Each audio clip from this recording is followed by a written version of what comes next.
This conference will now be recorded.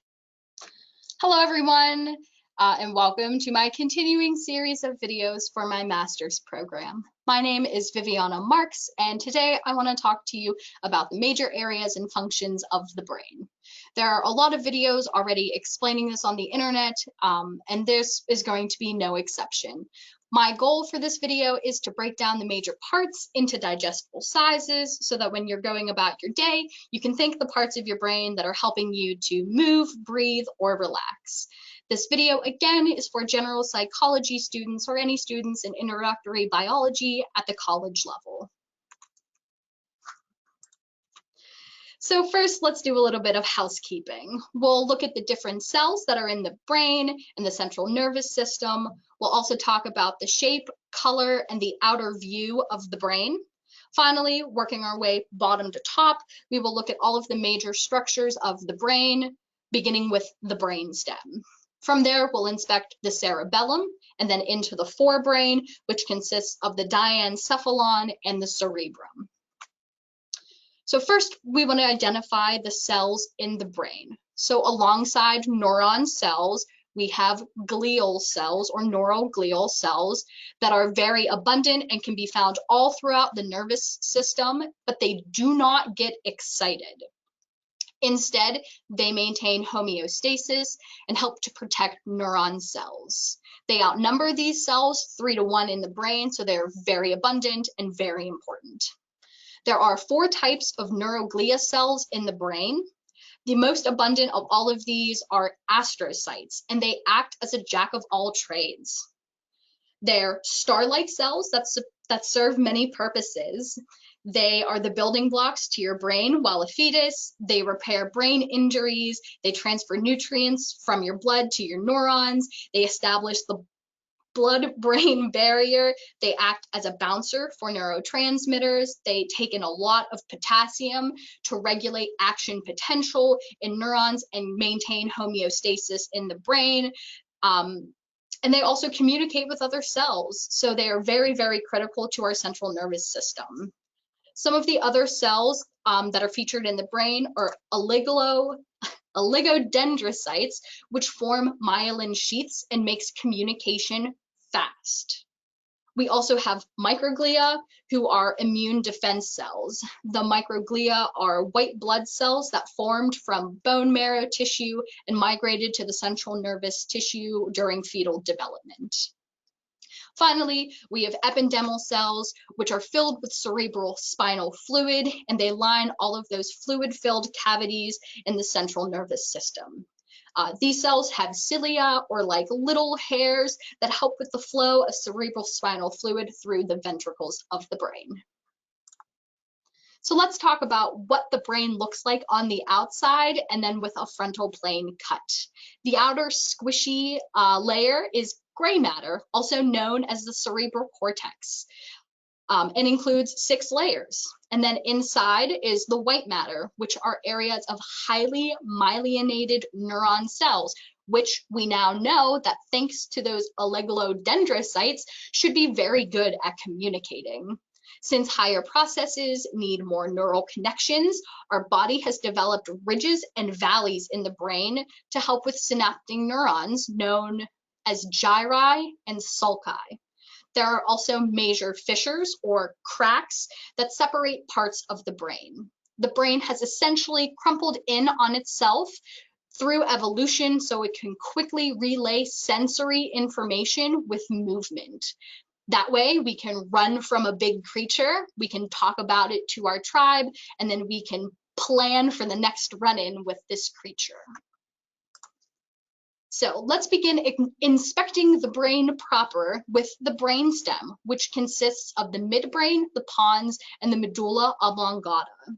One of the 2 biggest functions of this area of the brain includes involuntary life-sustaining processes like respiration, circulation, and breathing. You don't think about taking a breath every time you do it. That is what the brainstem is for. You unconsciously pump your heart, which circles your blood, which keeps you oxygenated. If you had to think about maintaining these processes, you would be unable to focus on the other sensory information coming in. The second function of the brainstem is routing and filtering the information that comes from the senses and then sends those signals to where they need to go. Specifically, the midbrain hosts the fibers that connect upper and lower neural centers. The pons relays information back and forth between the midbrain and the medulla, and the medulla oblongata contains involuntary neural centers for breathing and circulation. So thank you to the brainstem for keeping up with processes I don't want to think about, but I want to happen. Next is the cerebellum, also known as little brain, and is a major player into our involuntary muscle activities. When someone says, it's just like riding a bike, your cerebellum is to thank. It coordinates motor activity, body control, and muscle memory. After processing sensory information from the cerebral motor cortex, it processes the information and sends back out skeletal muscle contractions and coordinated movements. We move without thinking about it. So thank you, cerebellum, for allowing me to drive and type. Next, we come to the diencephalon, which consists of the thalamus, hypothalamus, and special hormone glands called the pineal gland and the pituitary gland. These parts are located in the core of the brain. Together, they regulate homeostasis and integrate unconscious and conscious sensory information. As we work our way up from the brainstem to the larger parts of the brain, you can see that we go from unconscious involuntary movement to higher, more complex voluntary movements. The thalamus acts like a relay station for synaptic input from sensory impulses. The hypothalamus maintains homeostatic functions like temperature, thirst, and food intake, but it also links the neural and the endocrine system. The endocrine system is a regulation system our body has, which secretes hormones into our bloodstream. The hypothalamus is that neural center for the system. Included in the brain alongside the hypothalamus are the pituitary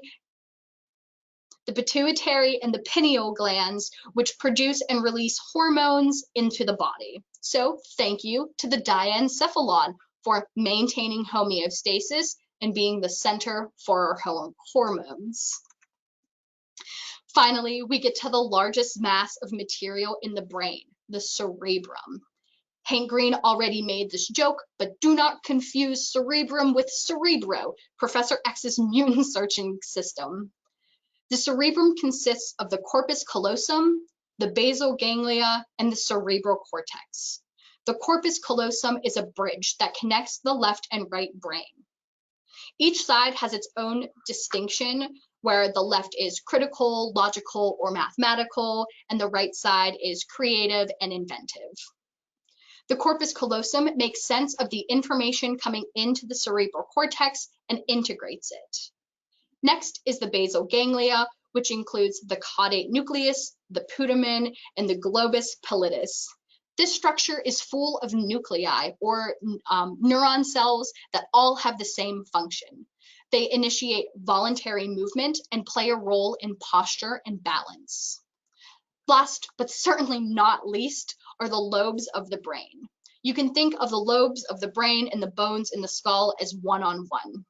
The main function of this section are higher levels of thoughts and voluntary movement. The frontal lobe is for cognitive function. It's involved in complex learning and contains the primary motor cortex. Next is the parietal lobe, involved in language and sensory information, which includes the primary sensory cortex. Second to last is the occipital lobe, which processes visual cues and written words. And finally, the temporal lobe, which processes hearing and maintains equilibrium. We thank the cerebrum for thoughts, senses, and movement. In the last slide, we discussed the sensory and motor cortexes located in the frontal and parietal lobes. This depiction uses homunculus, or a humanistic visual map of the primary sensory cortex and the primary motor cortex. This representation explains the location of where sensory information comes in and motor information goes out. Each person has a unique cortex structure where a runner may have increased leg, foot, and hip architecture. A violinist may have increased finger, wrist, and arm architecture. This visual shows how much room each part of the body takes up in the brain and how important the frontal and parietal lobes are to reacting to information. The two cortexes are separated by the central sulcus, one of the ridges that reduces communication distance. So we talked about the gyri and the sulci that have interloped on themselves, and it just creates a quicker and better network for them to be able to speak to one another. And having both of the sensory cortex and the motor cortex beside each other, having that ridge makes it a lot easier for them to talk to one another. So I also have two honorable mentions that deserve a little bit of appreciation. A quick and special thank you to the ventricles of the brain who produces, holds, and drains cerebral spinal fluid. Cerebral spinal fluid cushions our brain and must be regulated to interact with our interstitial fluid, which actually touches our neurons. Also, our meninges or membranes that wrap around the cerebral spinal fluid and brain under the skull that protects and supports the brain.